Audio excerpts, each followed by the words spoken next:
Hey folks, Kevin here. Well, it's September 15th, 2019. I'm out in the greenhouse area, and yesterday I spent quite a bit of time reattaching the greenhouse to the work area. Now in a previous video I talked about how it was necessary for me to do some of the work on the greenhouse to get things plumb and square, get the sill plates down, get everything in perfect so that as a freestanding unit everything is plumb and square. And so since we accomplished that, one of the things that's necessary is to reattach permanently the greenhouse to the work area.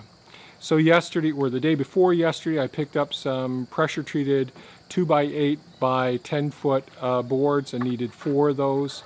And so what I started off doing was I made a pattern so for where the pressure treated 2x8 will attach to the corner post and then work its way up the truss as well.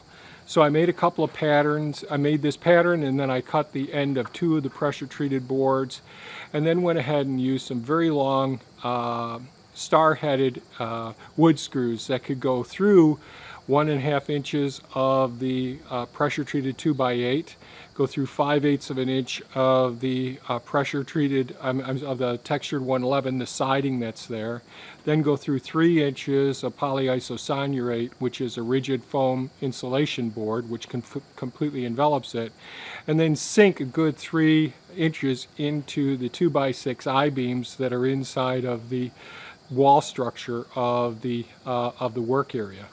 So really creating a really good bond with the anchoring board, which are the 2x8 by the 2x8 pressure treated boards that are going up and getting that are going to be the merging board for the greenhouse to attach to the work area.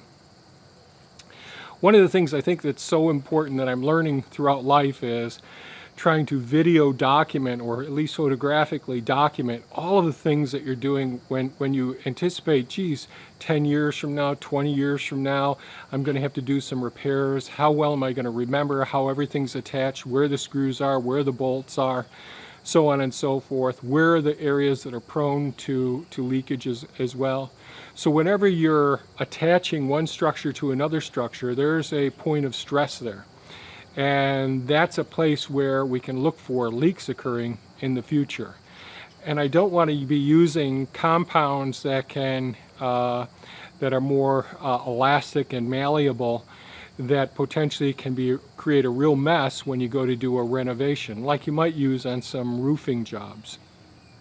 I really want to have everything nice and clean and neat, because the Solex or polycarbonate or other materials that are glazing materials, those things are going to break down over time due to UV exposure, and therefore we need to know where those points that are most susceptible to break down first, so we can identify those areas and prevent damage to the structures. Now the aluminum greenhouse, that isn't going to get damaged very much, but where it attaches to that building is a vulnerable spot for in the future. So we do everything we can to make the attachment as secure as possible, because motion is going to cause greater wear on those glazing materials if they are going up against the wall.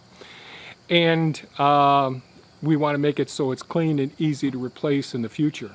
So videotaping and photographing, getting as much image as possible when you're taking apart things and when you're putting them back together, I found is really beneficial. So I do have my GoPro camera footage. We'll see how well that turns out. I'll try to incorporate some of that into the video. And there is some GoPro time lapse as well as me going up, but not all of it. But I ended up using some several inch long heavy-duty wood screws that I've used in multiple buildings around here, because one of the goals is we really want the bond between those 2x8s, those pressure-treated 2x8s, which are really just 1.5 inches thick, to be completely attached to the structure, to the main architecture of the building that we're attaching it to. Then once I have that 2x8 up there, then I use some additional shorter, just 6-inch wood screws to go through the actual first truss, go through some 2-inch aluminum spacers, a few washers as well, to maintain the proper distance between the aluminum structure and the woody building as well. And I also use some lag bolts, so we're anchoring to those 2x8s and into the T111 behind it. So that's how all the materials that are being used. There is some GoPro footage. Hopefully this will all make sense in case you're interested in seeing how I'm attaching these structures. Figuring out how I'm going to seal that area, that'll have to be in a future video, but I just wanted to share what we've done so far, and hopefully you can find this somewhat interesting. If you did find it interesting, please give us a thumbs up, share it with your friends. If you have any comments or questions, please leave them below. That's really important as well. I'm going to try and get better at getting to the comments and questions as I can. We're still hustling here as well. I hope you folks have a great day. Take care. Bye-bye now.